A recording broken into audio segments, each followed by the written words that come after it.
Welcome to Freedom Lovin'. This is Kevin, and this is episode number 85. And in just a minute, I have an interview coming up with CEO of 22Social, Rene Banuelos. And we're going to talk about the evolution of business and how you can leverage it to earn your freedom. So stay tuned for that. It's a really interesting chat that we did actually on video.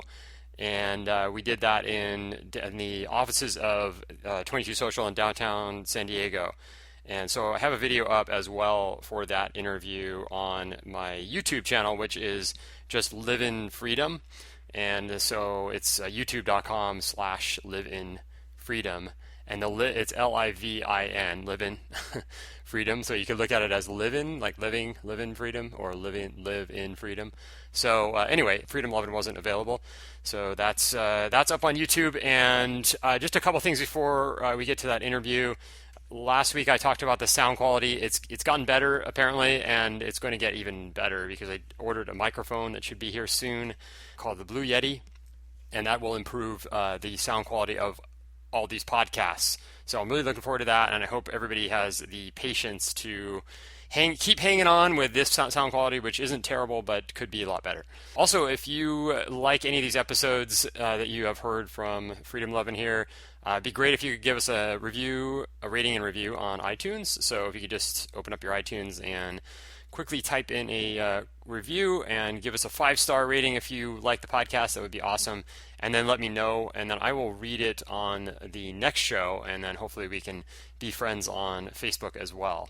So also this podcast is sponsored by 100mustreads.com. If you are looking for a shortcut to business knowledge, this is the place. We have over 130 business book summaries on PDF, and then we're approaching 50 audio summaries, audio MP3 summaries that you get with your membership. So if you just go to 100mustreads.com, you can find out more on that. Let's see what else. I will be speaking at an event on Wednesday in San Diego, and this is along the topic of building a business with Facebook and on Facebook.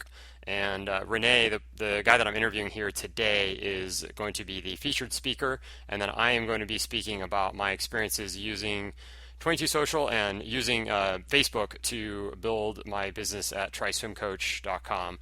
So if you are anywhere near the area, it'd be awesome if you could come out. I know most people are not in the Southern California area, but just in case you are, that would be great. And just wanted to comment quickly on the whole France thing that just happened, the Paris terrorist attack. I believe I obviously think it's a horrible tragedy, and I feel horrible about people that are the people that got killed in Paris, the friends and the family of all those people, and just the living with that kind of living on edge with thinking that, at any moment your life could be taken for no reason at all. You just happen to be in the wrong place at the wrong time. And that is a really interesting thing, and really not the most uplifting. But the one thing that we can take out of it is, enjoy every single moment of your life as much as you can, and because you never know when it's going to end. And hopefully at some point here in the near future,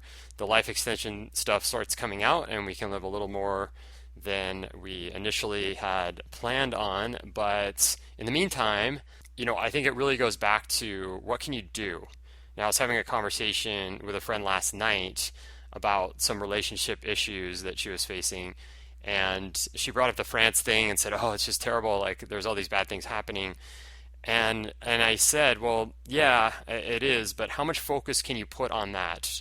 If you have friends and family in that area that are affected, it's like reaching out to them, providing your empathy and your sympathy is definitely time well spent. But if you cannot control that, if there's nothing you can do, then how much are your issues, the problems? She was saying, well, my problems aren't that big a deal because there's much more serious things going on in the world, which I think that's where we need to look at, because your personal problems are actually a big deal. And this is all related. And it's all, there are things that you can do. And so I contend that my question is, can you control a situation or any situation in the world by focusing on it, or by like putting a flag on your Facebook profile. I mean, I know people have great intentions with those Facebook flags, but I just wonder if you are putting your energy towards that, is that really a helpful thing instead of what else can you do? I mean, there are obviously things you can do to help, perhaps donating. I don't know. I haven't seen like what kinds of charity opportunities there are to help out here. And empathy, like I said, empathy and sympathy are great. But if you focus on your own happiness and your personal freedom, you will actually, I believe, be doing more good for the world, because these are things that you can control to a certain extent. You have some control over your own personal freedom. You have some control over your own personal happiness. So that's the choice that I make in these situations. So it's not to say that this isn't a horrible thing and everybody should just ignore it and move on, but it's also just looking at it like, what can you control and what can you not control? And I think that's really important to do here. So that's all I have to say about that. I'm looking for your feedback. So any way that you can give it to me, I would love to hear from you as a listener of the show. We have a Facebook group. I mentioned that a few times. So if you go to Facebook, it's just facebook.com/groups/freedomlovin'. And if you could just request to join there. We've had a lot of people in the last couple of weeks joining in, and it would be great to hear feedback on topics, books, whatever. And also, I'm curious, how are you building freedom?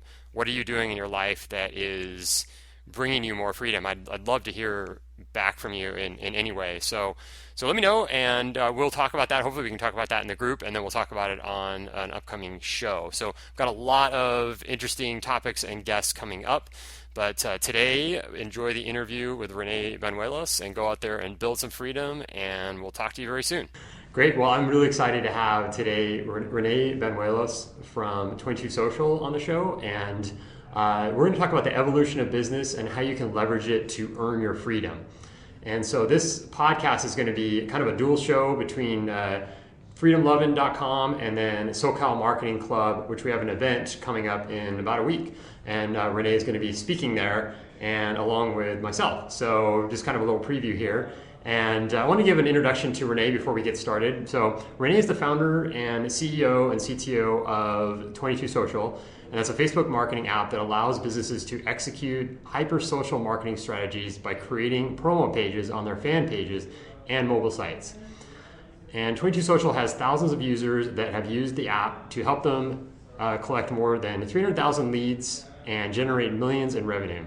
Rene launched his first business, which was a locksmith service, at the age of 13, and started programming at 14. And he earned a computer science degree from UC San Diego and worked as a software engineer for the telecom and defense industries for more than 5 years. He later quit his job to return to his entrepreneurial roots. And his business experience includes financial services, real estate investing, network marketing, and online marketing. So Rene, welcome to Freedom Lovin'. Thank you, Kevin, for having me. It's an honor. Awesome. So I want to talk about kind of your beginnings. So where are you from, and what was your childhood like? Okay, I'll try to keep it short. Yeah. But I was born in San Diego, lived here till I was 3, and I always joke. I said my parents moved back to Mexico. They didn't want to leave me behind, so they took me with them. So I lived in the state of Zacatecas for about till I was about 9 years old, and then that's when my parents decided to move back to the U.S. and I came back to San Diego, and I've been here ever since. Other than traveling, but one of the things that I think while I was a child I really didn't appreciate, but I really do now, is that my parents taught me 2 things from early on in life. One of them was the value of hard work. Mm-hmm. I didn't think it was a lesson at the time. I thought it was torture. But before I could add or multiply, I was helping cleaning really. They had a bakery in that small town I lived in Mexico. They had a bakery and a butcher shop. I didn't go into the butcher shop because of the knives and all that, right? My dad didn't let us in there, but I helped as much as I could, or as much as they wanted me to, in terms of cleaning, all that stuff. As soon as I was able to add and multiply, we didn't have registers, we didn't have calculators. So our register was literally having people walk in or walk to the register right, with a plate of bread, pastries, and I was adding the total as I was putting it in the bag. Okay. So that was me being running the register, I guess. Yeah. And I must have been 6, 7 years old. I don't recall. Right. And everyone in the town thought I was weird. Nobody trusted me with the math. So the first week or so, I had to re-add stuff because people didn't believe I had the math right. And finally said, okay, I guess you're right. All right, I'll pay you. Yeah. Right? So that was my job right after school. Right, that business closed at 9, 10 at night. So my homework was between 10 and whenever, and then school the next day.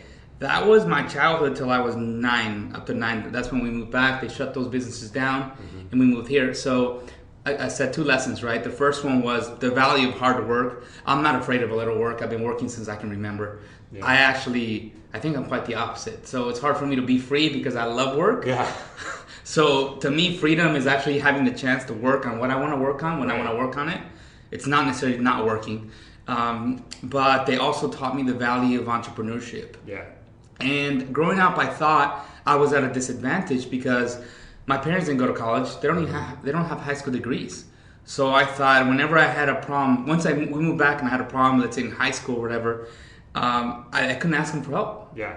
I couldn't go to my dad and say, "Can you help me with calculus?" Because no, that wasn't gonna happen, right? Yeah. So I thought I was alone in that journey of going to school because my parents really pushed education because they didn't have a college degree. Sure.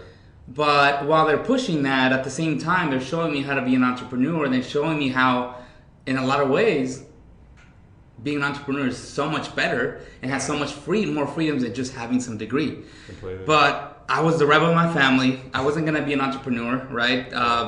There's entrepreneurship in my family for generations, right? But I was the rebel. My way of being a rebel was I'm not going to be a business major. I'm not going to be an entrepreneur. I'm going to be an engineer. Mm-hmm. That was my way of rebelling, right? Very rebellious, right? Yeah, crazy. Right? So I ended up going to school and doing that. But going back a little bit further, I started the first business when I was 13, and I started because of freedom. Yeah. It was weird. As a 13-year-old, my way of having freedom was having cash in my hands. Yeah. If I had cash in my hands, my dad can say, you can't do that because it costs money. Right. Well, it costs money, but I have it. It's not your money, it's my money. Yeah. I can go, right? And then he told me, well, you can't go if your grades are low. I have straight A's, so what's your beef now, right? Yeah. So that was my way of earning my freedom is I have no reason why they shouldn't let me do what I want to do. Right. And I have my own money, so I'm not costing them any additional money. That was really my motivation of having that. Yeah. And picture a little kid with a bike. I couldn't drive. I could, but not legally. Yeah. In a bike with a rack and the tools mounted in the back. Right. And I'm riding up in East San Diego City Heights area, going from apartment building to apartment building, fixing their locks or knocking on doors and asking them if they wanted key copies. Yeah. Because at first I would use the power from the laundromats in the buildings to power my key machine. I would clean it all up, and I had my own little system, right? But and then how I started with programming, this is really weird.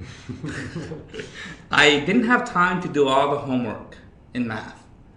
And I hated math. I loved math, but I hated math class. Yeah. Because they gave you homework assignments every day, and they didn't give you.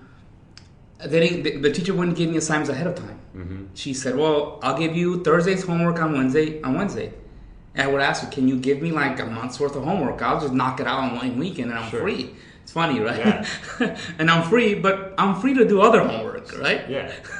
So I learned how to program a Texas Instruments calculator to do a lot of the math for me, so I could do it fast. Wow. It wasn't because I didn't know how to do the problems. It's like I have a list of problems. I need to knock them out. I can't spend 30 minutes on this homework. Can I do it in 5? Yeah. So my motivation for programming wasn't necessarily the love of programming itself. I could code an assembly O's and ones if I wanted to. It's hard, but I could. Yeah. But I don't. That's not why I did it. I did it there was a means to an end. Yeah, you're building freedom in your life at that time. Yeah, I didn't realize I didn't call it freedom. I need more free time, so I got to free it up somehow. That's amazing. So from there, how did you get? What would you say you learned at that point that later became your mission or your passion in life from all that? You know what? I've always had an identity crisis in different ways. I love technology because I think to me, technology should do the things that it can do. Mm-hmm. all the repetitive stuff, we shouldn't have to do it. Right. The computer is so fast at doing things that can be repeated and defined, we shouldn't have to do it. So I have a love and respect for technology because of that reason. Yeah. Because it enhances our life. It takes us away from having to be busy with tasks that are mundane or repetitive to do things that are important. So I have a lot of passion for technology. At the same time, I have a lot of passion for business, mainly because I don't think I had a choice. It just happened. Yeah. Right? So that's one of my passions. I also have a passion for marketing, not for marketing's sake, because I like people and I like understanding people, and in order to market, you need to understand who they are, right? So to me, technology should do the things that it can do, so that we can do the things that it can't, which is the people side of it, right? So if a computer could do it, you could do it. You shouldn't be able to do it. You shouldn't be the one to do it. Yeah. But technology shouldn't take place or shouldn't replace the human side of it. Right, so I have those three passions going back and forth, and I go, well, who am I? And I struggle with that quite a bit. Yeah. That's why I was in software for a while and realized computers are finite, and I got bored because there's only so much you can learn. Yeah, I could keep going and get more detailed, but it got really boring really fast. And then I figured I'm probably never gonna get to that point. It sucked, actually. I'll go back a few steps. Feeling that way after going to school, after doing all I had to do, really sucked. Yeah. I can't even describe that emotion. Yeah. I got depressed. Yeah. I was like, okay, now I work hard to get this degree, to get this job, and blah, blah, blah, but it doesn't satisfy me. Right. Because it's boring. Yeah. Right? So then after that, I thought, if I focus on the human brain and how people interact and personalities, I got nerd on that. And I really started studying the different personality types, and guys at the office will make fun of me if I draw a quadrant of personalities, right? Yeah. And I figured, hold on, give 1 second. We're good. There we go. I figured I'm never gonna hit that point with people. I'm never gonna hit a point where I feel it's boring. I know everything about people. I understand how they think, and I got them figured out. It's not gonna happen. Right. So that's one of the things that attracted me about working with people. Do you have any books that you would recommend in that realm? Wow. It's probably quite a few. A lot, and I hope this doesn't sound wrong, but I think a lot of the books I've gone through seem like a regurgitation of like the previous 3 or 4 books I looked at. And one of the guys here, Josh, has read like a gazillion books. He'll probably tell you that more than anyone. Right. But there's a book, I think if you don't understand yourself, it's hard to understand people. Sure. And I mean, I can mention the classics like How to Win Friends and Influence People and all that stuff. But one of the books I really recommend, I recommend often, is A New Earth. Or, A New Earth by Eckhart Tolle. Yeah. That book's really different. Yeah. I don't know if you have a chance to read it. It's really different. It doesn't matter what religion you are. You'll feel that the concepts that it's teaching you makes sense. Right. And you go, oh, that's why I act that way. Yeah. Or that's why other people act that way. That's what's going through their mind. Right. When that happens, it'll make it when you understand that, it'll make it a lot easier for you to get along with other people, to identify what kind of person that you want, which takes us into, I can talk about recruiting if you want me to, but... Yeah, no, that's great. No, sure. I love that stuff. I thought his Power of Now was amazing too. That's his first book, right? Yeah, for sure. Now, the title of the podcast, we talk about the evolution of business, and this is the exciting part of the podcast right here, is that I want to hear what are your ideas around the evolution of business right now. Wow. Okay. I know there's a lot of things happening, so I'm going to take back. I know our idea of business right now is, or at least what we've been fed or taught in the last 40, 50 years, is that you should work for a company, right? And and a company should grow and have a gazillion employees and blah, blah, blah, blah, blah. That system is flawed for a lot of reasons, right? And one of them is because it creates a sort of employer relationship that is flawed. And basically you've heard this before, I'm sure. As an employee, I have no motivation to do more than my employer requires me to do. Right. Or more than I need to do to not get fired and still get my paycheck. Yeah. So the production or what that employee achieves is minimized because of that thinking. And then the boss thinks, well, the employee doesn't produce more than I ask him to, more than I'm then he needs to not get fired. And I'm not going to pay him more than I need to so he won't quit. So there's that struggle, right? I have no reason to take care of the employee. So it's flawed for a million reasons. Totally. So if we go back for a few centuries, even not that far back, beginning of the last century, the world wasn't full of corporations with thousands and thousands of employees. Right. It was full of a lot of entrepreneurs. Yeah. Right? It's so funny right now that people hear entrepreneur. I'll tell you a little story. I was driving by the road about maybe 10 years ago, and I told the guy, we pulled over on a red light, and his top was down, so I started a conversation with him, and he asked, what do you do for a living? He says, I'm an entrepreneur. Mm-hmm. And you know what came out of his mouth? He said, oh, so you're unemployed. That sucks. Yeah. It wasn't true, but it sucked. That's the stigma that it has, right? When it's not true, it's so much harder to be an entrepreneur than to just settle and say, I'm gonna have a job that no matter what I do, whether as long as my boss thinks I'm doing what I'm supposed to do, I'm gonna get a check on Friday. Right. That's the easy way to do it. That's not being an entrepreneur is not the coward way. It's actually the brave way. But society outside of our own world. Totally. Now we talk to a lot of entrepreneurs, so we're used to not dealing with that, right? Right. But outside of that, you're attacked because the world likes to stay the way it is, right? People like not being wrong, right? Yeah. So they'll attack whoever's doing something different. So going back a few centuries, we were all entrepreneurs. I mean, whoever was around. There was guilds and stuff. Even going further back to in England, right?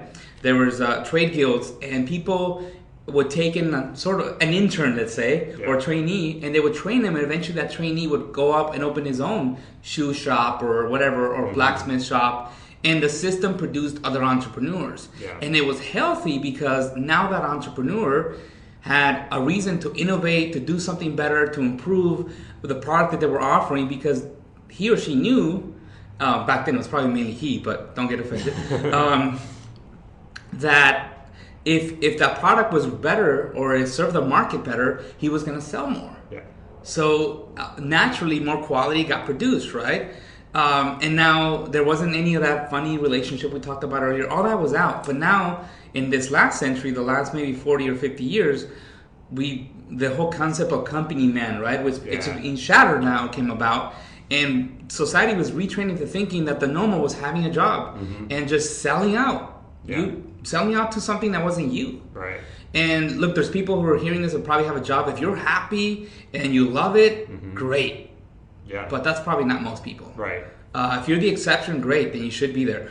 But most people want something else out of life and realize that sometime along the way that society tells me I gotta get a job and it's gotta have security, which we know it's bullshit, right? Yeah.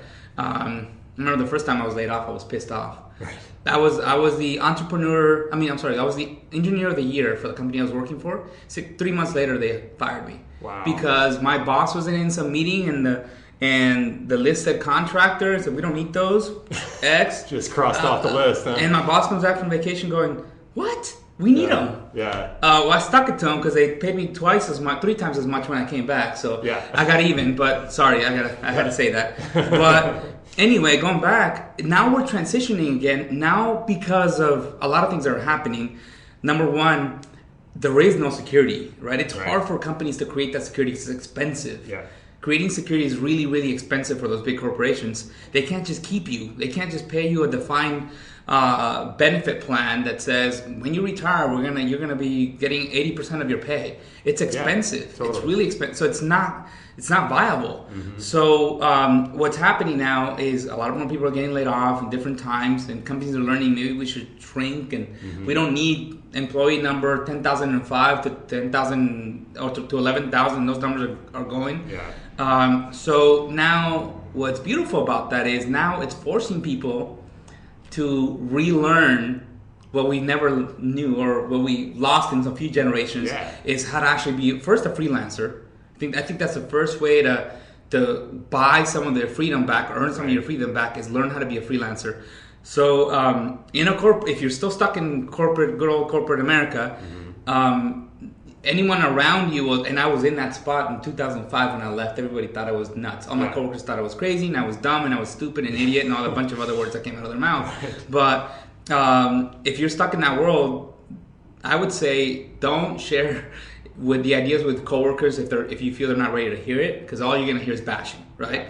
Okay. But hang out with people outside of that who live entrepreneurship and to who that's normal.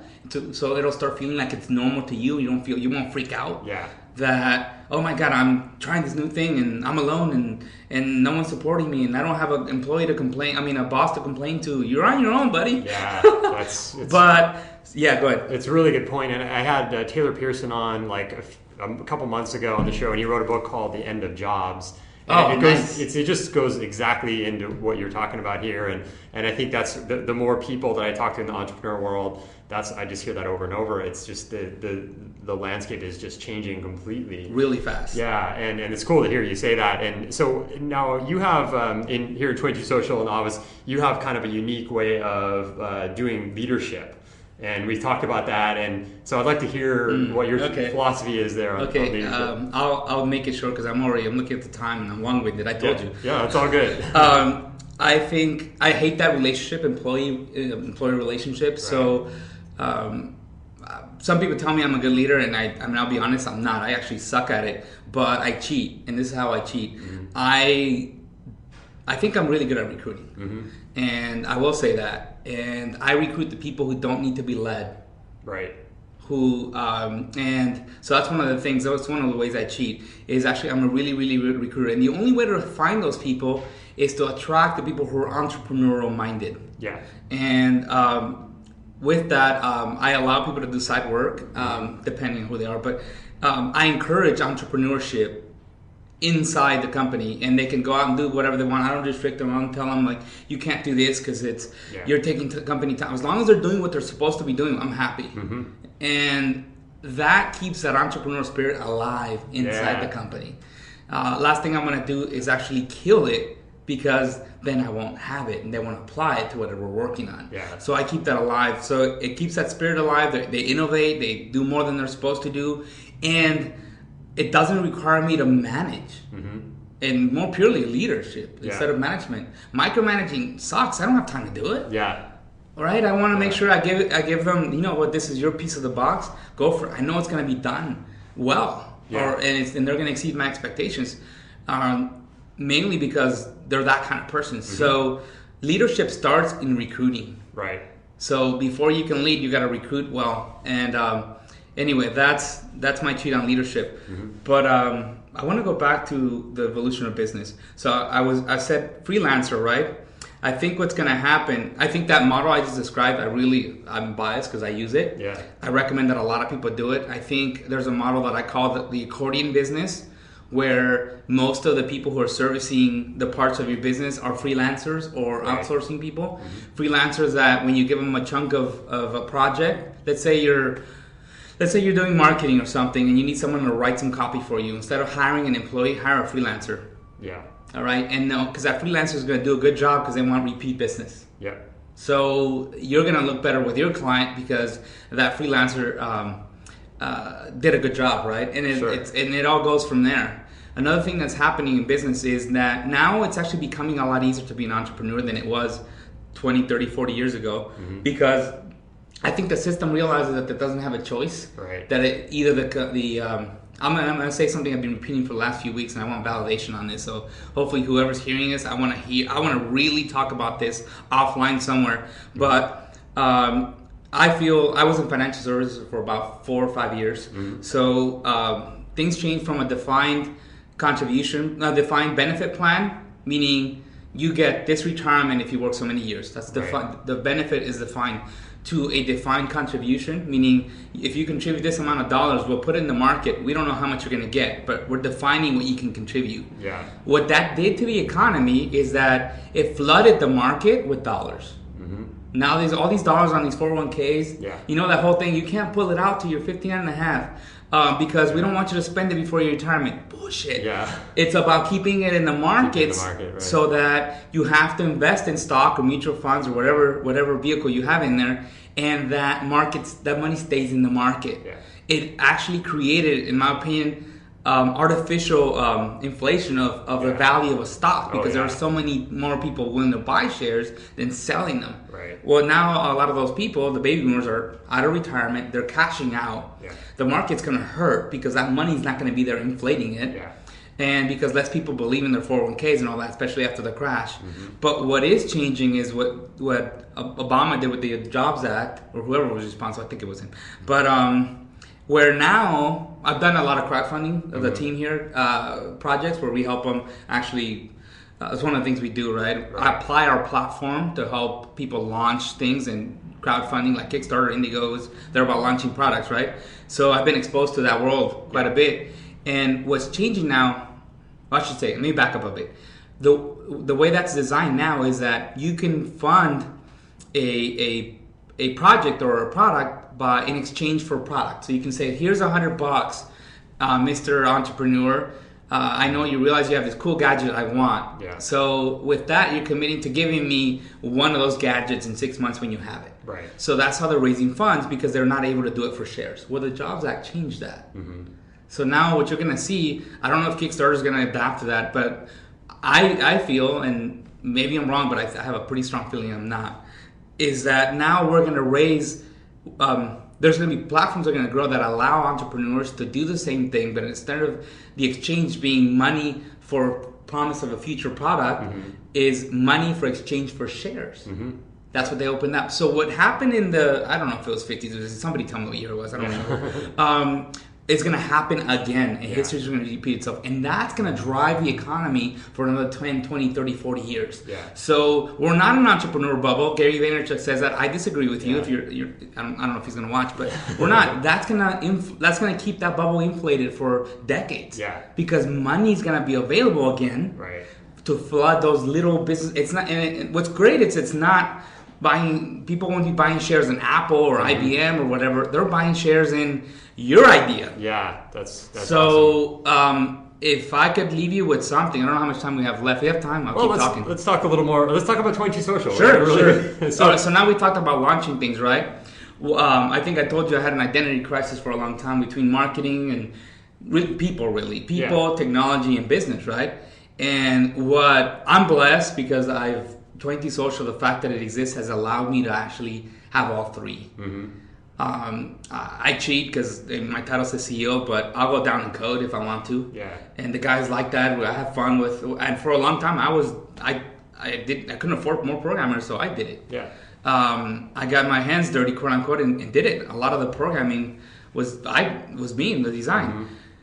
Also, I love the fact that there's marketing strategies that have to be thought through because we're marketing software, right? Sure. So, and it's a business. Yeah. So check, right? Yeah. And it's marketing software for businesses. Double check on that one.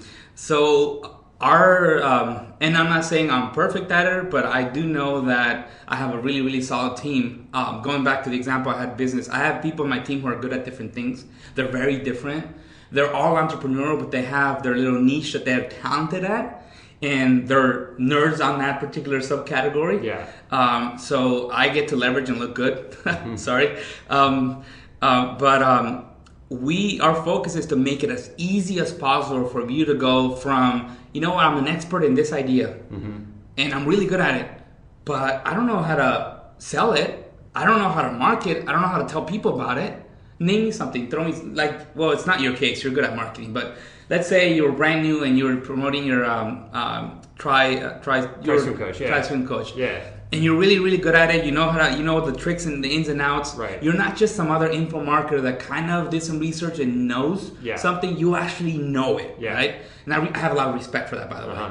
In the market, there's a lot of people who did a little research and put information together, but they really don't know the essential, or they don't know it deeply, right? Right. You know it deeply. I want more people who know their stuff deeply, whatever your expertise is or niche is, to have a chance to actually monetize it and buy their freedom. Or earn their freedom. So our technology, our focus has been, what's the easiest way for you to go from I have an idea to now be able to sell it online quickly, be able to charge for it. That's the first step. If you can't even charge, God, well, then it doesn't matter who knows about it, right? And then once you're there, or maybe you have an e-commerce company, you already figured that out, right? Once you're there, now how do I get more people to know about it? How do I promote it? And we leverage Facebook insanely, right, to do that.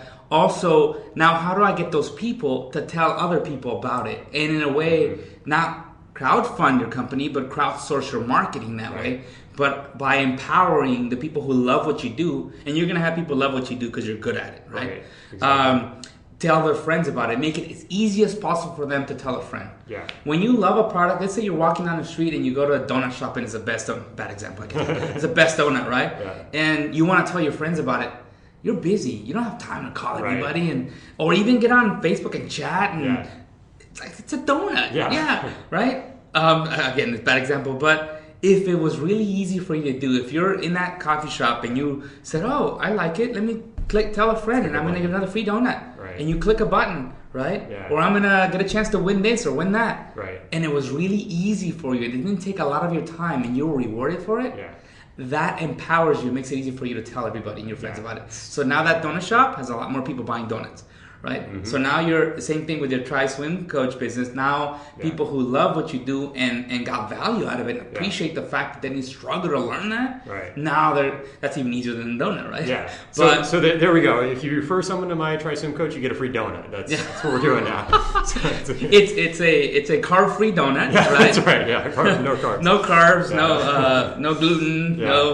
Protein. All protein. Good for you. Yeah. Anyway, so now going back to the timeline, right? You charge, you promote, you empower empower your best customers to tell their customers, and you build a community. Yeah. To me, there's been, I was joking here that there's Web 1.0 days and Web 2.0 or Web 2.2. Yeah. So we really make it simple for you to have an idea or a thought and expertise and taking it from I'm charging to I'm attracting other people. I'm attracting customers to I'm empowering them to tell their friends about it, to I build a community of super fans that refer everybody because they all love what you do and you provide value. Yeah. So all the systems that are required to do that, you've been through this pain so many times, right?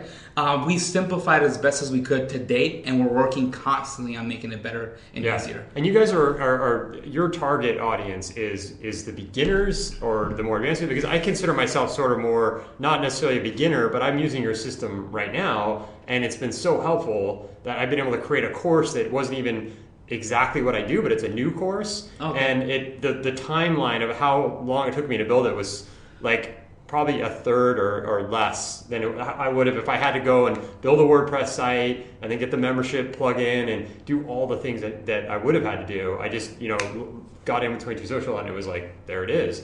So that's, I guess my question is, are you more focused on the beginner level people that are like, I got an idea, I want to get online, I don't want to build, all these different aspects of it? I would say if you have something you're selling and you have a legitimate expertise you want to offer and you're willing to learn, you're better off learning our stuff. You've seen it. Then learning how to create a WordPress site, how to install it, how to do templates, how to fix it every time there's a collision and there's viruses or somebody hacked it. Way better, a lot easier than that. So we will take people who want to learn how to do this, and we do have an academy that you can join and learn some of those basics. However, if you're very advanced in marketing, if you're there, you appreciate it because it allows you to quickly launch an idea, minimum viable product, boom, off the ground, right? Yeah. And for validation, right? I mean, can you go out and build a website and do all this and all that? And is it are you going to get an extra bell or whistle here and there? Maybe, but if it takes you 2 or 3 months to get to that point where you can actually validate and say, maybe people don't like what you're teaching, man. Maybe there's only one guy out there that can benefit from what you're doing. Yeah. And you don't even know that because you haven't even gotten it off the ground to get some validation. Totally. So hitting that validation point, if you're very advanced in marketing, it's very important.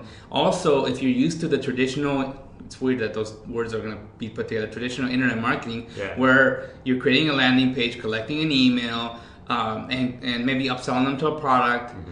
And now you want to upgrade to actually more Web 2.2, I'm going to say it again, and actually build a community of super fans that are, I think, that are going to defend you really when times are tough. They're going to be loyal because you provide them value, and they're going to help each other out, right? I'll give you an example. There's a company who I won't name had a Kickstarter project. They did really well, but they left a lot on the table. They ran Facebook ads. And if you watch the stream, the comment stream on the ads, it was packed with negative comments. Yeah. And usually, people who are passionate will either give you a really good comment or a really bad one, right? They didn't have a community to defend them. If they got 100 negatives, they should have gotten 1,000 positives. Yeah. But that wasn't there because they didn't build a community. Right. The community didn't connect with them. They didn't know who the owners were. They didn't feel like, oh, you know, I like these guys. You know, they get me. They actually want to do something that's good for me. They're not just out there making a buck. Right. So if you're advanced marketing and want to upgrade to really, at this point, you don't have a choice. Right. If you're not telling a story, creating community, you're way behind. When we started talking about this, it was back in 2010, before 22Social. Yeah. We were so far ahead of our time. It was hard to find customers. Really hard. Now we're not ahead. It's like if you're not doing this, you're falling behind big time. Totally. So if you want to upgrade to Web 2.2, then definitely there's a lot for you to do there.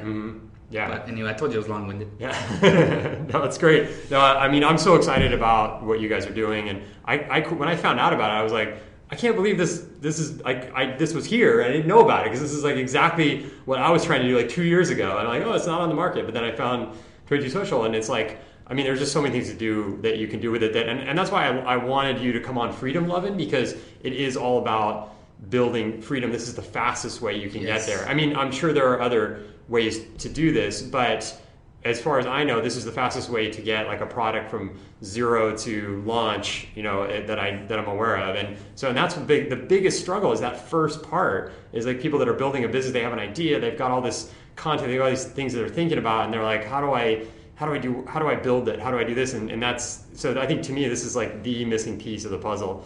So I don't want to go off too much, but you know, just, you know, I'm going to put the link in the show notes of 22social.com for anyone that's listening to check it out. Yeah, and what's cool about how we're doing things, and I know I'm biased, but is that there's so many little things you're going to need, right? You need to be able to actually protect your content and have a login system. We use Facebook for that. Yeah. People don't share their Facebook passwords, right?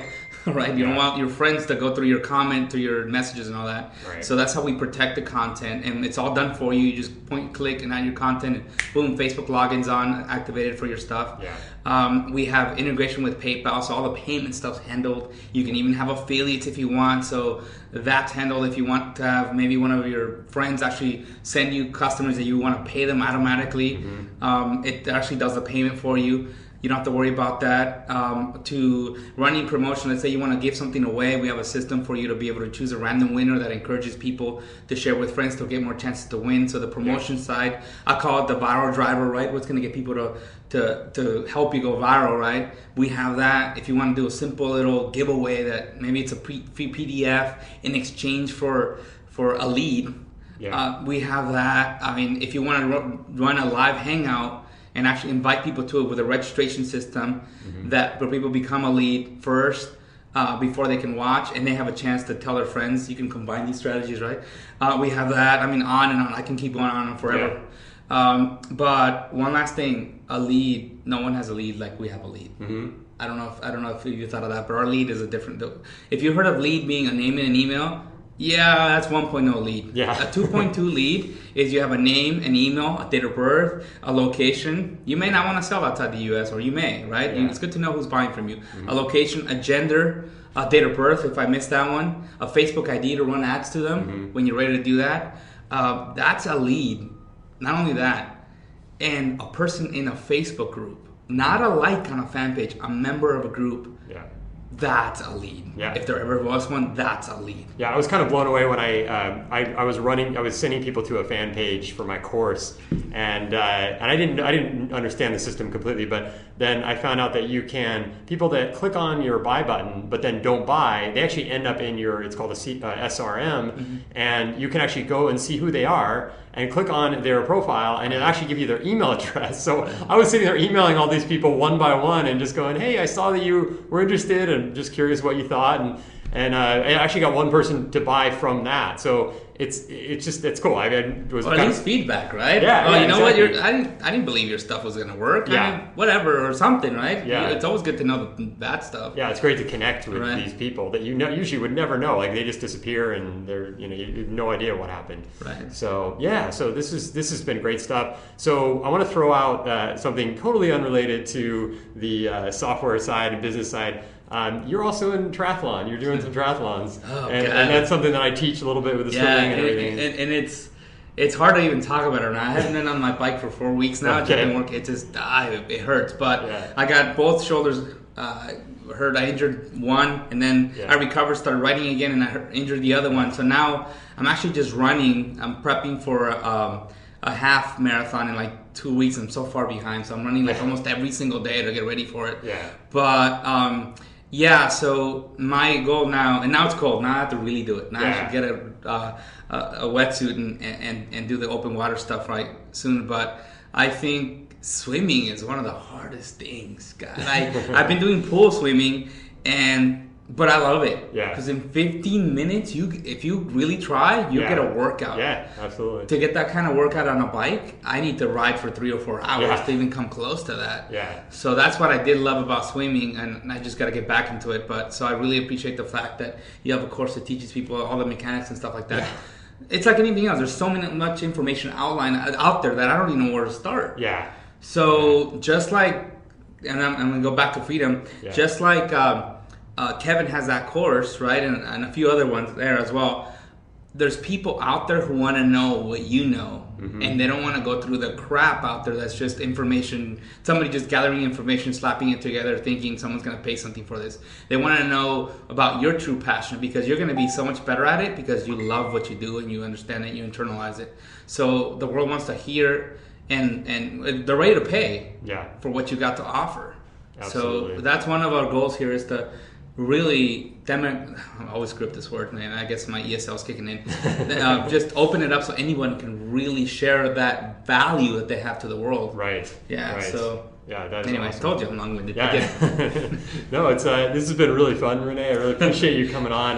I can't wait next week. If anyone here watching or listening is in the San Diego area, Rene is going to be speaking at the SoCal Marketing Club monthly event, which is going to be downtown at the 101 Broadway building. So if you are interested in that, I'll have the link in the show notes to sign up for that, and I'll also be there. So I'd love to meet anybody that's watching this as well. So I think, and we're going to be covering how to go from zero to launch. Zero to launch. Yeah, that's it. That's what it's all about. So great. Well, thanks you again for coming on. And, Thank you. Yeah, good luck, and we'll be in touch and talking to you hopefully sometime soon. All right, cheers.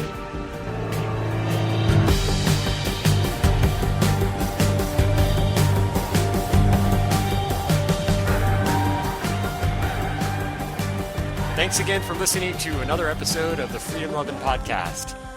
Today I'm going to carry it out with a song from the new Silver Sun Pickups album, Better Nature. This one is called Cradle. It's my favorite song on the album. Enjoy, go out there and build some freedom, and we'll talk to you soon.